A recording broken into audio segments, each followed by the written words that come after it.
Hello friends, ಸಂಸ್ಕೃತಿ creations YouTube ಚಾನಲ್ಗೆ welcome.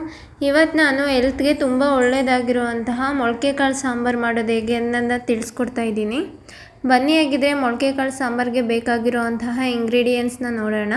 ಆದರೂ ನನ್ನ ಚಾನಲ್ನ ಫಸ್ಟ್ ಟೈಮ್ ನೋಡ್ತಿದ್ದೀನಿ ಅಂತಂದರೆ ಈಗಲೇ ನನ್ನ ಚಾನಲ್ನ ಸಬ್ಸ್ಕ್ರೈಬ್ ಮಾಡ್ಕೊಳ್ಳಿ.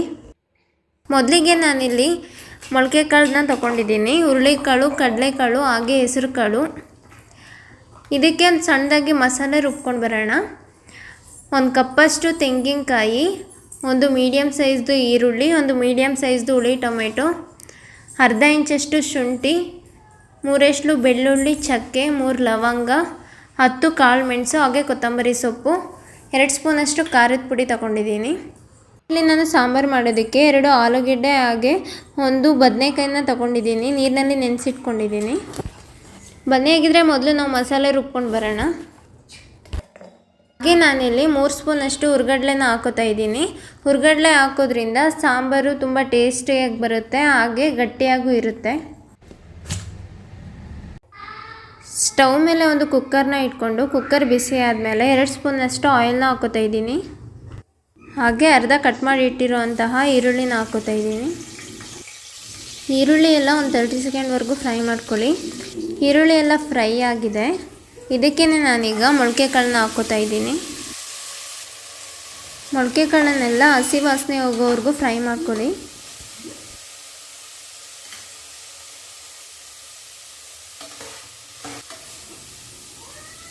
ಇದಕ್ಕೇ ನಾನೀಗ ಕಟ್ ಮಾಡಿ ಇಟ್ಕೊಂಡಿರುವಂತಹ ಆಲೂಗೆಡ್ಡೆ ಹಾಗೆ ಬದನೆಕಾಯಿನ ಸೇರಿಸ್ಕೊತಾ ಇದ್ದೀನಿ.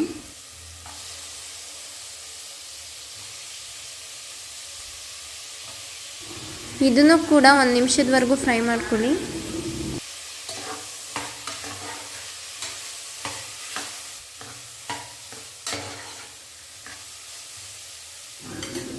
ಈಗ ನಾವು ಮೊದಲೇ ರುಬ್ಬಿಟ್ಕೊಂಡಿರುವಂತಹ ಮಸಾಲೆನ ಸೇರಿಸ್ಕೊಳ್ಳೋಣ.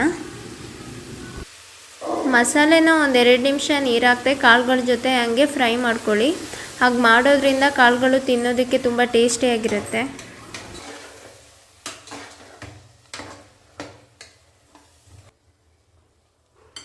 ಈಗ ನಿಮಗೆ ಸಾಂಬಾರು ಯಾವ ಕನ್ಸಿಸ್ಟೆನ್ಸಿಗೆ ಬೇಕೋ ಆ ಕನ್ಸಿಸ್ಟೆನ್ಸಿಗೆ ನೀರನ್ನ ಆ್ಯಡ್ ಮಾಡ್ಕೊಳ್ಳಿ.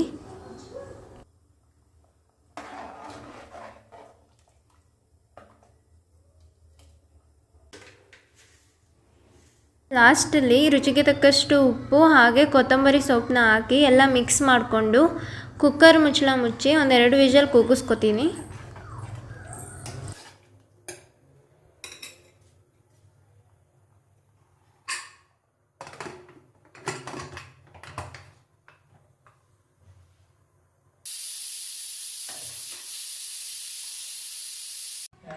ಕುಕ್ಕರ್ ಕೂಲಾದ್ಮೇಲೆ ನಾನು ಓಪನ್ ಮಾಡ್ಕೋತಾ ಇದ್ದೀನಿ.